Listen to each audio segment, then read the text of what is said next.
Halo semuanya, perkenalkan saya Ajeng. Di sini saya akan membahas film yang berjudul Dunia Sophie. Yang pertama, mengapa saya memilih film tersebut? Karena menurut saya, film ini cukup membangkitkan rasa penasaran yang ada dalam diri saya. Surat-surat misterius yang diterima oleh Sophie membuat saya ikut penasaran, seperti siapa pengirimnya, mengapa Sophie yang terpilih, dan ada apa di balik semua itu. Lalu yang kedua, tema utama apa yang dibahas. Tema yang dibahas adalah tema eksistensialisme atau pertanyaan tentang eksistensi, yaitu Sophie menyadari bahwa dirinya mungkin hanyalah bagian dari sebuah cerita, seperti dalam kalimat, apakah kita benar-benar bebas atau hanya bagian dari skenario? Yang ketiga, tujuan analisis, yaitu identifikasi konsep filosofis yang di dalamnya mengandung etika atau filsafat moral. Dalam penjelasan tentang filsafat modern, novel ini juga mengangkat bagaimana manusia menentukan tindakan yang benar. Apa sajakah dasar moralitas? Apakah moral itu universal atau relatif? Dan yang keempat, jelaskan konsep yang muncul. Konsep yang muncul ialah realitas dan ilusi. Konsep ini sangat dominan. Sophie yang perlahan menyadari bahwa dunia yang ia hidupi bukanlah dunia yang nyata, melainkan bagian dari cerita yang ditulis oleh seorang mayor. Lalu konsep yang kedua adalah konsep identitas dan eksistensi. Ini adalah konsep inti dalam eksistensialisme, pencarian jati diri dan makna hidup. Yang kelima, adegan kunci atau adegan kunci. Salah satu adegan kunci dalam dunia Sophie adalah pada saat Sophie menerima surat misterius yang bertuliskan, "Siapakah kamu?" Ini adalah pemicu seluruh cerita. Sophie menemukan amplop tanpa nama berisi pertanyaan filosofis paling dasar. Adegan ini penting karena Sophie memulai perjalanan filosofisnya dan cukup membangkitkan rasa ingin tahu, memperkenalkan konsep eksistensi dan identitas. Lalu adegan selanjutnya adalah pertemuan pertama Sophie dengan Alberto Knox. Alberto yang muncul sebagai seorang guru filsafat Sophie.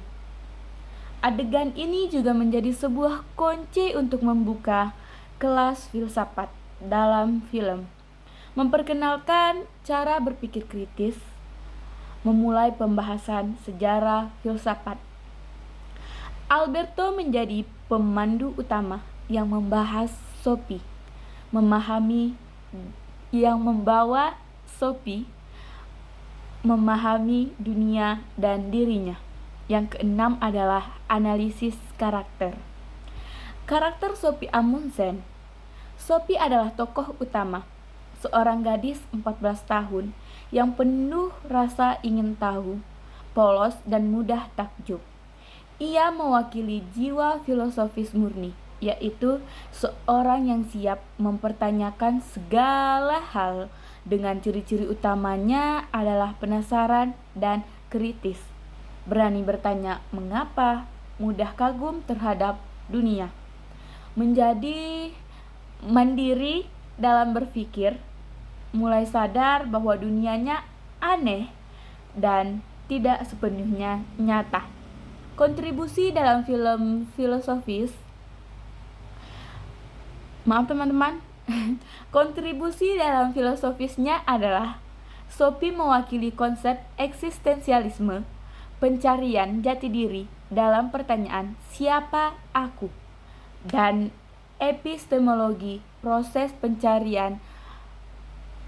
mencari pengetahuan dari nol. Selanjutnya, kesadaran filosofis, melihat dunia sebagai keajaiban Yang ketujuh adalah simbolisme atau simbol-simbol visual, yaitu cermin. Secara visual, Sophie sering menatap cermin dan melihat dirinya dengan rasa bingung. Makna simboliknya adalah refleksi diri dan identitas pencarian. Siapa aku sebenarnya? Dan kesadaran akan eksistensi. Cermin dalam film memainkan peran metafisika, menunjukkan bahwa identitas Sophie bukan hal yang stabil. Yang kedelapan, sumber akademik atau penunjang yang mendukung analisis, yaitu Bertrand Russell, History of Western Philosophy. Dan selanjutnya,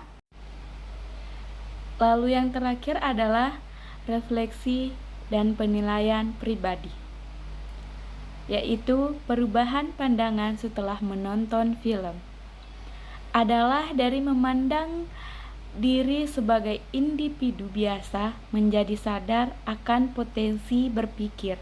Film ini mendorong saya untuk menyadari bahwa manusia memiliki kapasitas untuk berpikir besar, mempertanyakan, dan memahami dunia dengan cara baru. Selanjutnya, mengapa film ini penting dipelajari? Karena film ini menghadirkan filsafat dalam bentuk yang mudah dipahami. Filsafat sering dianggap rumit dan kaku.